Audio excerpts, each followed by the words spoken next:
Hello everybody, how are you? It's Mike Andrew, once again providing a short video with practical insights as it applies to business and leadership.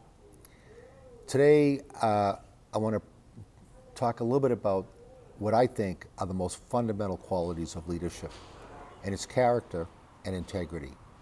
Character and integrity. A person can be fantastic and be evaluated very highly with a variety of leadership competencies. But if they don't have fundamentally that character and integrity, those competencies don't matter. Warren Buffett once said that, I'm paraphrasing him, he looks for three things in a leader: intelligence, energy, and integrity. And if they don't have integrity, forget about the other two.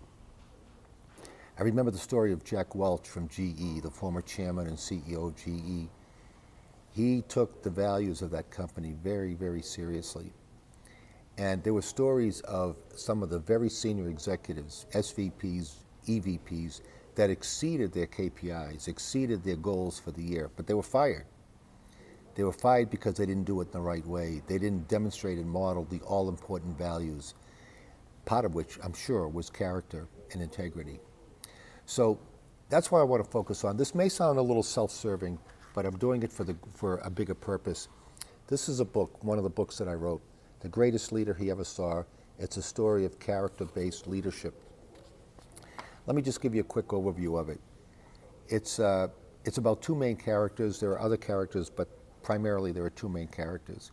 The first character is a very, very well-known multi-billionaire. Everyone in the world knows about this guy because they read about him all the time in Wall Street Journal, Financial Times, the business publications like Fortune magazine and so forth. And they see him on the news. Again, this is fiction.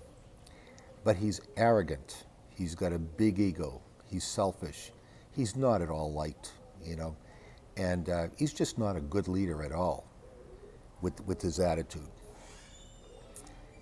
And he notices, and he's got businesses all over the world, companies all over the world, homes all over the world, and so forth.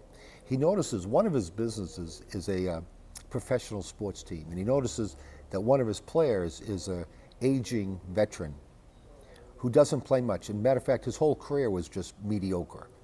Didn't have a great athletic career, although he was a professional athlete. And yet he's been captain year after year. He's getting ready to retire. And he notices that everybody loves this guy and everybody respects this guy, from the team, the players, the coaches, the fans, the people in the stadium, everybody. And what is it about this guy that makes him the greatest leader he ever saw? So he embarks on a journey, and he starts researching and interviewing people to find out what is it about this guy. And as he goes through that process internally, little by little, he becomes transformed in a way that Ebenezer Scrooge was transformed in that very popular book called The Christmas Carol. And he transforms himself. He's inspired to the point where eventually people around the world refer to him as the greatest leader they ever saw. And you'll read about what he did with all the multi-billions he accumulated after his death and so forth. He dispersed it for the greater good of the world. So that's the story. I hope it's an inspiring story. I tried to make it inspiring. I'll just read a couple of quick quotes at the beginning of the book that introduces it. One is from a centuries-old Greek philosopher named Heraclitus, who says that character is destiny. Another quote at the beginning of the book is from a very successful industrialist businessman from years past named John Hayes Hammond, who says that character is the foundation of all worthwhile success. And I quote a third person, John Maxwell, who's a very popular leadership author, that says true leadership starts with the heart, with character. And at the end of the book, I summarized the 25 character-based leadership lessons as they appear in the story.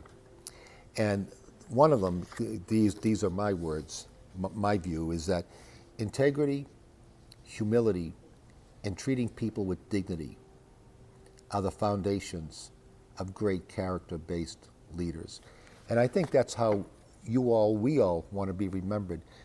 You know, we don't want to, it's nice to be remembered as a great financial executive or procurement executive or data analytics executive or engineer or HR executive. But what really matters most, I think, to all of us is to have a legacy that's based on our character and integrity.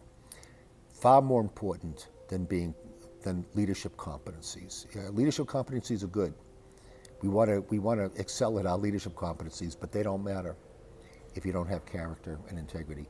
That's my message for today. I hope you found this worthwhile. Thank you for listening, and we'll see you next time.